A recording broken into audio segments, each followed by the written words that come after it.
Extended hanggang Biyernes ang transport strike ng grupong Manibela bilang pagtutol pa rin sa PUV modernization. Pero ayon sa MMDA, di naramdam ng publiko ang tigil pasada. Nasa frontline ng balitang yan, si Gerard De La Peña. Wa-epek na raw ang sunod-sunod na tigil pasada ng ilang transport group. Yan ang iginiit ng MMDA matapos ang panibagong strike ng grupong Manibela kahapon.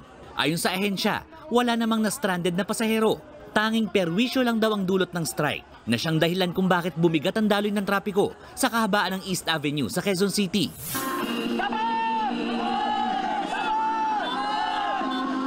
Unang nagtungo doon ng grupo para mangalampag laban sa PUV modernization program. Di naman sila hinarap ni LTFRB Chairman Chofilo Guadis III. Kaya naman nanindigan ng grupong Manibela na magpapatuloy ang kanilang kilos protesta hanggat hindi sila hinaharap ng mga opisyal ng gobyerno.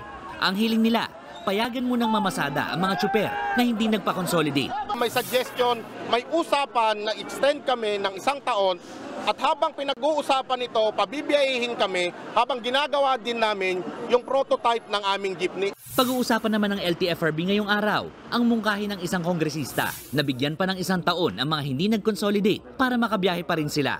Pero para kay LTFRB Chairman Chofilo Guadis, dapat nang simulan ang hulihan. Pag hindi ka nakapag-consolidate until April 30, tanggal ng iyong prangkisa at ikaw ay kolorom na.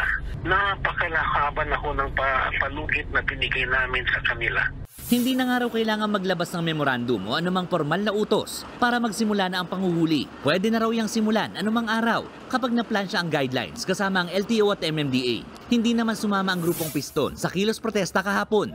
Nauna nang sinabi ng grupo na mas pinili nilang bumiyahe dahil ito na lang ang pagkakakitaan ng mga tsuper. Tinawag naman ng Piston na kalaban ng public transport sector si Guadis, Transportation Secretary Jaime Bautista at Pangulong Bongbong Marcos. Anila, tila patay mali siya ang administrasyon sa hiling ng publiko para mas mapayaman ang mga malalaking korporasyon na siya na ngayong may hawak sa ilang rutang dating pinapasadahan ng maliliit na tsuper at operator. Nakatakdang mga lampag ang Piston ngayong araw para hingin sa Korte Suprema ang Temporary Restraining Order laban sa PUV Modernization Program. Nagbabalita mula sa Frontline, Gerard De La Peña, News 5. Mga kapatid, Jess De Los Santos po, huwag magpahuli sa mga umaaksyong balita at napapanahong issue sa bansa.